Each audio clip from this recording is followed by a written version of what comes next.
نبی کریم صلی اللہ تعالی علیہ وسلم کی اولاد مبارکہ سے آقا علیہ السلام کی کتنی بیٹیاں تھی، اس سمر میں ہمارے گفتگو کا سلسلہ تھا، اور آج کے بیان میں اسی سوال نمبر 5 کے اندر کیا گیا ہے کہ اعتراض یہ تھا کہ حضور کی 4 بیٹیاں ہیں، تو کیا بات ہے ایک کا شوہر حضرت علی جیسے ہیں اور باقیوں کے شوہر بس یہاں پر سٹاپ لگا دیا گیا؟ شاید مقصد کو یہ تھا کہ باقیوں کے جو شوہر ہیں ان کا کوئی مرتبہ اور مقام نہیں ہے۔ انشاءاللہ الرحمن آج حاکے دیکھتے ہیں، یہ تو ثابت ہو چکا ہماری کتب سے بھی اور ان کی کتب سے بھی کہ نبی کریم علیہ السلام کی 4 حقیقی شہزادیاں حضرت سیدہ خدیجہ الکبریٰ رضی اللہ تعالیٰ عنہا کے بدن مبارک سے تھی، اور دنیا جانتی ہے کہ حضرت سیدہ فاطمہ کا نکاح حضرت علی رضی اللہ تعالیٰ سے ہوا، اور حضرت کی ایک شہزادی حضرت زینب کا نکاح عمرو بن عاص رضی اللہ تعالیٰ عنہ جو پہلے مسلمان نہیں تھے بعد مسلمان ہوئے، ان کی کوئی خصوصی فضیلت جس طرح دلوں خلفائے راشدین کی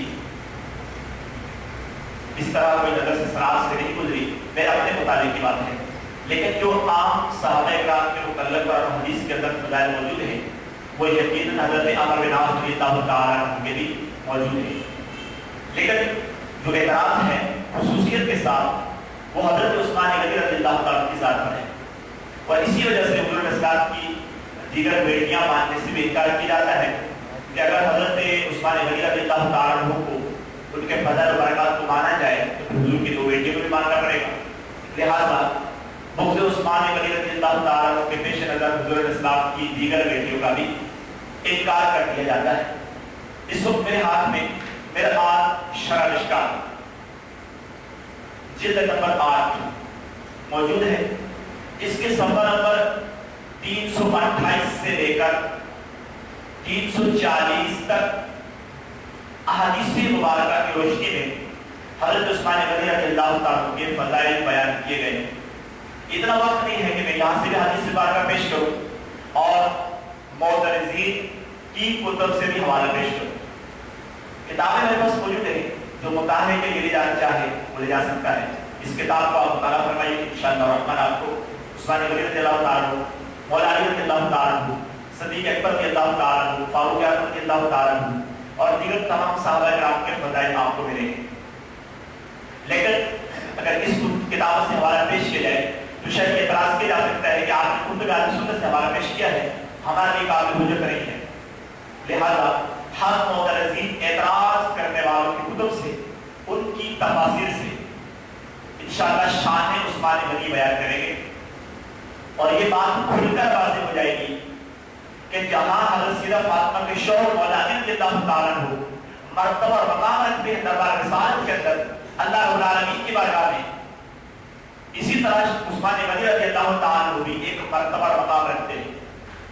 ابتدا کرتے ہیں اس بات کو ثابت کرتے ہوئے کہ حضور علیہ السلام کی 2 بیٹیاں یک کے بعد دیگرے ایک کے بعد دوسری آپ کے نگاہ میں آئی۔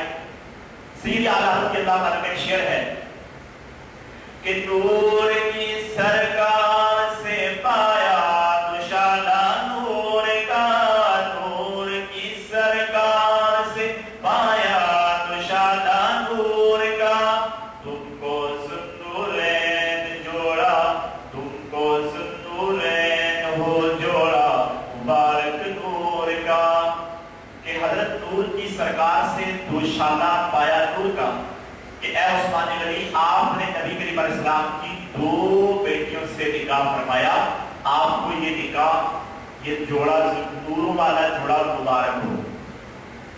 الحمدللہ ایسا اس کی عالم اللہ تعالیٰ کی تعلیمات ہیں، اگر ان کے مطابق بھی دیکھا جائے تو ایک بہترین عقیدہ سامنے نظر آتا ہے۔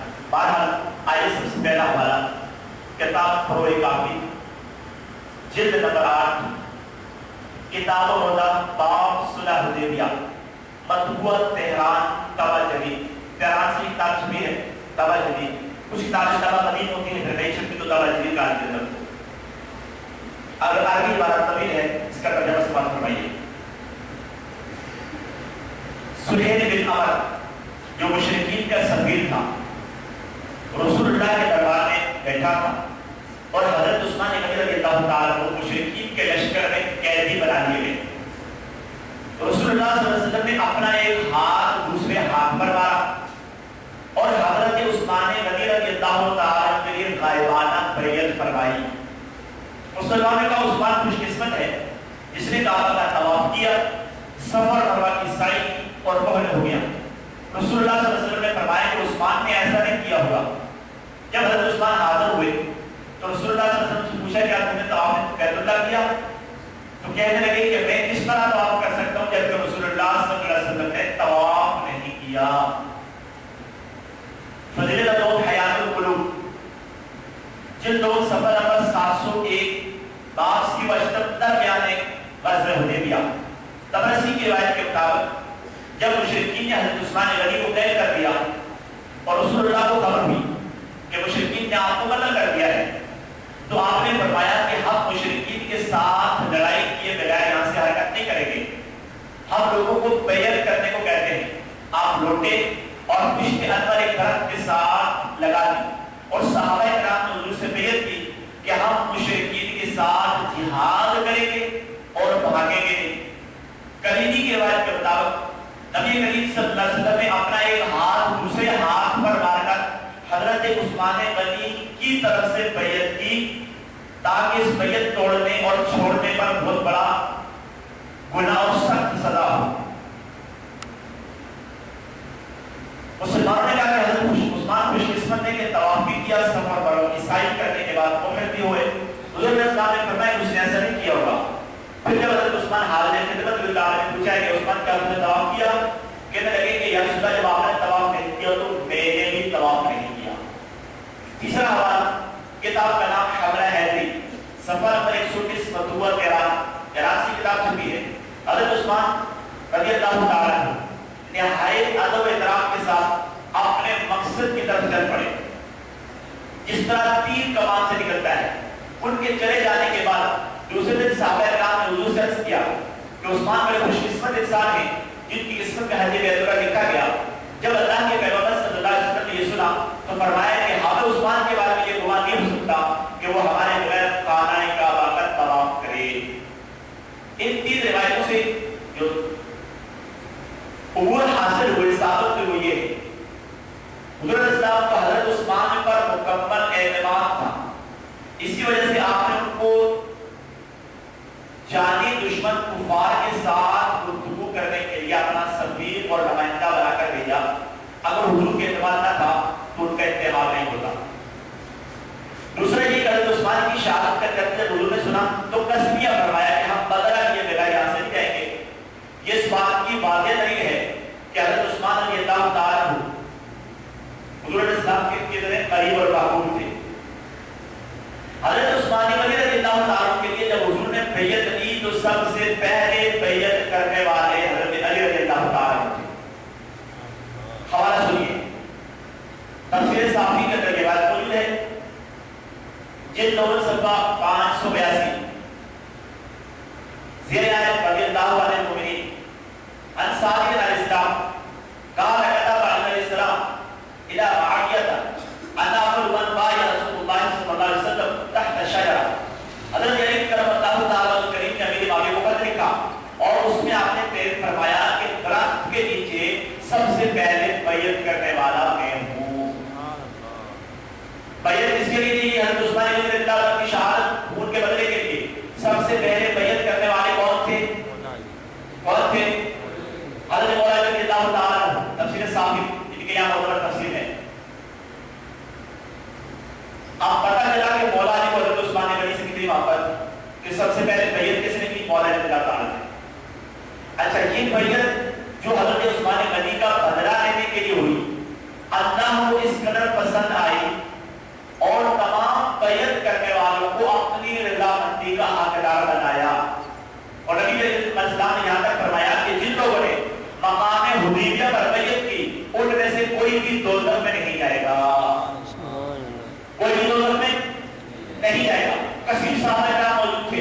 یا ایک اور عقیدے کا ثابت ہوا کہ جناب حضور اسلام کے وصال کے بعد صرف 4 صحابہ مسلمان رہے، باقی سارے معاذ اللہ مرتد ہو گئے. یہ صلح حدیبیہ کے وہ مسلمان، وہ صحابہ کرام جو نبی کریم علیہ السلام کی بیعت کی اس بات پر کہ حضور ہم عثمان غنی رضی اللہ عنہ کے خون کا بدلہ لیں گے، اور ان سب کے لیے حضور نے فرمایا کوئی دوزخ میں نہیں جائے گا. کیا رسول اللہ کی بات جھوٹی ہو سکتی ہے؟ نہیں ہو سکتی، تصور ہی نہیں ہے. تو پتہ چلا وہ سارے صحابہ جو حدیبیہ کے مقام پر بیعت رضوان میں شامل تھے سارے جنتی ہیں. جناب اس کا حوالہ سنیے تفسیر میں نجم صالحین، یہ بھی کیا بڑا تفسیر ہے، جلد 8 صفحہ 356. حضرت جابر رضی اللہ عنہ سے مروی ہے کہ رسول اللہ نے فرمایا کہ جن مومنوں نے درخت عقیقہ کے نیچے بیعت کی تھی ان میں سے کوئی بھی دوزخ میں نہیں جائے گا. اللہ تعالیٰ کو یہ بیعت اتنی پسند آئی کہ اس میں شریک افراد کے لیے اس نے اپنے لفظی کا اعلان فرمایا، اسے بیعت رضوان بھی کہتے ہیں. حضور نے جب اللہ کی رضا کا اعلان سنا تو چاہا کہ اس رضامندی خدا میں اگر عثمان بھی شریک ہو جائے، اپنا ایک ہاتھ ان کا ہاتھ شمار کر کے ان کی طرف سے خود بیعت فرمائی. رسول اللہ نے اپنا ہاتھ رکھا کہ یہ میرا ہاتھ ہے، میرے ہاتھ کے اوپر عثمان کا ہاتھ ہے، میں خود عثمان کی طرف سے بیعت کرتا ہوں. اور اس طرح حضرت عثمان غنی کو بیعت رضوان میں میرے آقا صلی اللہ علیہ وسلم نے داخل فرمایا. اب آئیے بڑی بات بات سنیے، حضور نے حضرت عثمان کے لیے اپنا ہاتھ مطلب بیعت پر فرمایا. یہ ایک ایسا اعزاز ہے جسے کسی صحابی کو نہیں ملا. اس سے بڑھ کر کہ اللہ تعالیٰ نے حضور صلی اللہ علیہ وسلم کے ہاتھ کو اپنا ہاتھ قرار دیا. اللہ نے حضور کے ہاتھ کو اپنا ہاتھ قرار دیا. اللہ نے فرمایا ان الذین یبایعونک انما یبایعون اللہ، جن لوگوں نے آپ سے بیعت کی انہوں نے یقیناً اللہ تعالیٰ سے بیعت کی، ان کے ہاتھ پر اللہ کا ہاتھ ہے. ان دونوں مقدمات کو سامنے رکھ کر نتیجہ یہ نکلے گا کہ حضرت عثمان غنی کا ہاتھ حضور کا ہاتھ، حضور کا ہاتھ اللہ کا ہاتھ، لہذا حضرت عثمان غنی کا ہاتھ اللہ کا ہاتھ. جب عثمان غنی کا ہاتھ اللہ کا ہاتھ ٹھہرا تو پھر کب ان کو کہ اس ہاتھ سے جو قرآن لکھا جائے اس کے اندر کوئی تحریف تبدیلی ہوئی. وہ ہاتھ جو اللہ کا ہاتھ قرار پائے، کیا وہ قرآن کے اندر تحریف و تبدیلی کر سکتا ہے؟ نہیں کر سکتا. ایسی شخصیت جس کا ہاتھ اللہ کا ہاتھ ہو، جس کے بارے میں حضور نے فرمایا کہ بیعت رضوان میں شامل کوئی شخص دوزخی نہیں ہوگا. آپ جو عثمان غنی کو مرتد منافق یا دوزخی کے وہ خود کیا ہوگا؟ کیا ہوگا؟ بھائی جس کے بارے میں حضور فرماتے وہ جنتی ہے، کوئی کہے وہ جہنم میں جائے گا، قابل قبول بات ہے. کہنے والا خود کہاں جائے گا؟ اپنا فیصلہ خود کر لے کہاں جائے گا. فضیلت نمبر 4 کتاب نہج البلاغہ، خطبہ نمبر 164 صفحہ 234 مطبوعہ بیروت، یہ کتاب بیروت سے چھپی ہے.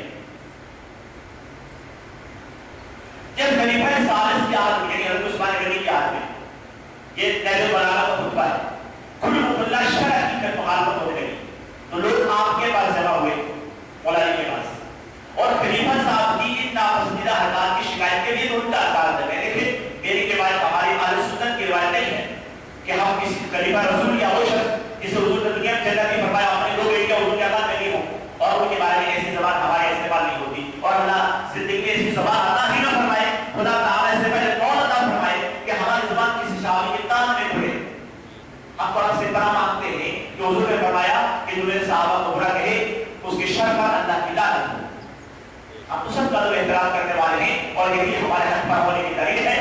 ہم سے یہ بھی پوچھا گیا، بارہ جیسا جواب کو کسی آنے وقت میں دوں گا، میرا جذبہ رہتا شریف ہوتا ہے کہ یہ باتیں کچھ میں نے اعتراض کی روشنی بیان کی ہے کہ جناب جنتی فرقہ کون سا؟ حضور نے فرمایا کہ باقی امتوں کے 72 فرقے تھے، میری امت کے 73 ہوں گے، ایک جنتی ہوگا. وہ جنتی کیا ہوگا، اس کی خصوصیات کیا ہوگی، بردانے جا کر وقت ملا تو اس کا بھی جواب دوں گا انشاءاللہ. بہرحال جب آپ کی شکایت کی گئی اور درخواست کی کہ آپ ان کو سمجھائیں تو آپ خلیفہ صاحب کے پاس گئے اور فرمایا کہ لوگ میرے پیچھے آ رہے ہیں. اب سنیے گا مولا نے کیا فرما رہے ہیں. لوگ میرے پیچھے آ رہے ہیں اور مجھے اپنے اور تیرے درمیان سفیر بنا کر بھیجا ہے. اب مجھے نہیں معلوم کہ تجھ سے کیا کہوں. میں اس چیز کو نہیں جانتا جس سے تو جاہل ہو. میں کسی ایسے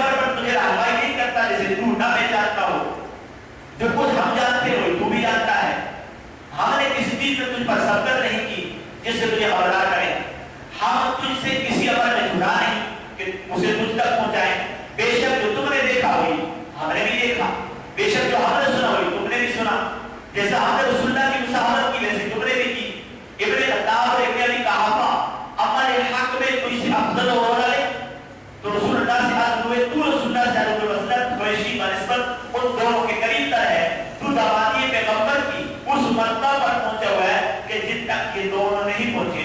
میرے یہ فساد سے وہ 36. اب اس خطبے سے سوال کیا ہوا؟ جلدی جلدی بہت مکرے کا آپ کی بات سمجھ میں آئی ہو. حضرت علی فرما رہے ہیں کہ بھائی جس چیز کو تم جانتے ہو اسے ہم بھی جانتے ہیں, اس سے تمہیں جائز نہیں ہے جو ہم جانتے ہیں. لہٰذا آپ حضرت عثمان غنی کی تو بہت بڑا عالم سمجھتے تھے, اس لیے فرما لیا کہ ایسی کوئی بات ہم نہیں جانتے جو تجھے معلوم نہ ہو. حضرت علی نے اپنے آپ کو کسی نیکی میں حضرت عثمان غنی پر سبقت نہیں کی. آپ نے فرمایا تم سے کسی بات میں سبقت نہیں رکھتا. حضرت علی رضی اللہ تعالیٰ عنہ حضرت عثمان غنی کی صحبت نبی کے حصول میں آپ نے بھی سمجھتے فرمایا تمہیں نبی کی صحبت اختیار کیا, ہم نے بھی نبی کی صحبت اختیار کی. واضح مطلب یہ ہے کہ عثمان غنی رضی اللہ تعالیٰ عنہ ان کے نزدیک صحابی رسول اور کامل ایمان ہونے میں ان کے حق کا گواہ ہے, کیونکہ کافر یا منافق حضور کی صحبت اختیار نہیں کر سکتا اور اس کا ایمان کافر کے پاس ایمان نہیں ہے. حضرت عثمان غنی رضی اللہ تعالیٰ عنہ بہت سے فضائل میں یہ خطبہ بتا رہا ہے مولا علی کا. ابو بکر صدیق کو فاروق اعظم کی طرف تھے, لیکن حضور کی دامادی کی نسبت کی وجہ سے حضرت علی ان کو ایک دونوں سے بھی افضل سمجھتے تھے. مولا علی آپ نے خطبے میں ارشاد فرمایا کہ تجھے یہ مرتبہ اور اعزاز حاصل ہے کہ تیرے نکاح میں نبی کی 2 بیٹیاں آئی ہیں اور صدیق اور فاروق اعظم کے نکاح میں کوئی بیٹی نہیں آئی. یہ مولا علی کے خطبے کا خلاصہ ہے. بس ایک بار اور میں کا میرے پاس سوال ہے, بہت مطلب کم ہے. فروع کافی جلد 6 کتاب الہدیٰ صفحہ 10 طبری مطبوع 13 باب علامات قیام القائم علیہ السلام عن محمد بن علی الحلبی قال سمعت ابا عبد اللہ علیہ السلام. محمد بن علی حلبی سے روایت ہے, میں نے ابو عبداللہ امام ثابت رضی اللہ تعالیٰ سے سنا. فرماتے ہیں بڑی امام ابو روایت ہے, بس یہ ایک روایت ساری باتوں کو کافی اگر یہی بات میں بیٹھ جائے. فرماتے ہیں کہ بنی عباس کا ایک اختلاف بھی یقینی ہے, ندا بھی یقینی ہے. میں نے پوچھا, ایک روایت کرنے والا امام جعفر صادق سے پوچھتا ہے کہ میں نے پوچھا کہ ندا کیسی ہے, تو آپ نے فرمایا کہ ایک آواز دینے والا دن کے شروع ہوتے آسمان سے ندا کرتا ہے کہ ادا ہو جاؤ, بے شک علی اور ان کے پیروکار ہی کامیاب ہیں. صبح کے وقت آسمان سے منادی ندا کرتا ہے, بے شک علی اور ان کے پیروکار ہی کامیاب ہیں. پھر کہا دن کے آخر وقت میں بھی ایک ندا کرنے والا ندا کرتا ہے کہ خبردار عثمان اور ان کی اتباع کرنے والے ہی کامیابوں کا مراد ہے. مرتبہ سے کہتے تو کیا ہے, سبحان اللہ. جناب یہ کتاب بڑی پائے کی کتاب ہے کہ یہاں اس کی کچھ ڈیٹیلز بھی ہیں جو میں بیان نہیں کرنا چاہتا, کیونکہ مجھے اختلاف مقصود نہیں ہے. مجھے شان عثمان غنی بیان کرنا مقصود ہے. اس کے اعتراض کے جواب میں ایک بیٹی کا شوہر مولا ہے, دوسرے کا کوئی بات اور رقاب نہیں ہے. تو میرے پاس اس کے علاوہ حجت نمبر 6 باحوالہ تفسیر مجموع البیان, بڑی طویل روایت ہے. حجت نمبر 7 باحوالہ کشف الامہ, بہار الانوار. حجت نمبر 8 الترتیب والاشراف. حجت نمبر 9 تنقیح البابان. حجت نمبر 10 تاریخ مسعودی ناصر التواری. 2 کتابیں. مرزا متقی نثار الفرق اس کتاب کا نام ہے. اس کے بعد کشف الامہ امانی شیخ توسی. یہ تقریباً میرے پاس کل دلائل اس کتاب کے اندر میرے پاس سب موجود ہے. صفحہ نمبر اس کتاب کا 522 سے لے کر 543 تک جو شان عثمان غنی ان کی کتب سے بیان کی گئی ہے, اس کی تفصیلات ہر روایت کے بعد حاصل ہونے والا نتیجہ اس کتاب پر موجود ہے. آپ کو ذوق مطالعہ اجازت ہے تو تھوڑی سی آپ کی کتاب مطالعے کے لیے لے سکتے ہیں, اور بہت سارے مسائل آپ کی کتابوں کے اندر ملیں گے. ٹھیک ہے جناب. اب جب یہ ثابت ہو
ان پر گفتگو کرتے ہیں جو مشہور معروف شخصیات ہیں ان میں جن کا تذکرہ ملتا ہے اور اس میں صحابہ کرام علیہ رضوان کے ایام آتے ہیں ان کی عظمت و شان کو بیان کرتے ہیں جو ہمارے جات اور حدیث سے ملتے ہیں امت رسولہ کے سامنے پیش کرتے ہیں اور اللہ تعالیٰ سے امید رکھتے ہوئے کہ اللہ اس قسم کے ہماری اوپر فرمائے گا قرآن مجید میں اللہ تعالیٰ نے فرمایا کہ انعم اللہ علیہم من النبیین والصدیقین والشہداء والصالحین کہ وہ انعام یافتہ لوگ ہوں گے نبیین ہوں گے صدیقین ہوں گے شہداء ہوں گے صالحین ہوں گے اور انہی لوگوں کا ساتھ جو ہے وہ اللہ رب العالمین کی عطا سے اگر ہمیں مل جائے تو انشاءاللہ دنیا میں بھی ہمارا بھلا ہے اور آخرت میں بھی ہمارا بھلا ہے آمین بجاہ النبی صلی اللہ تعالی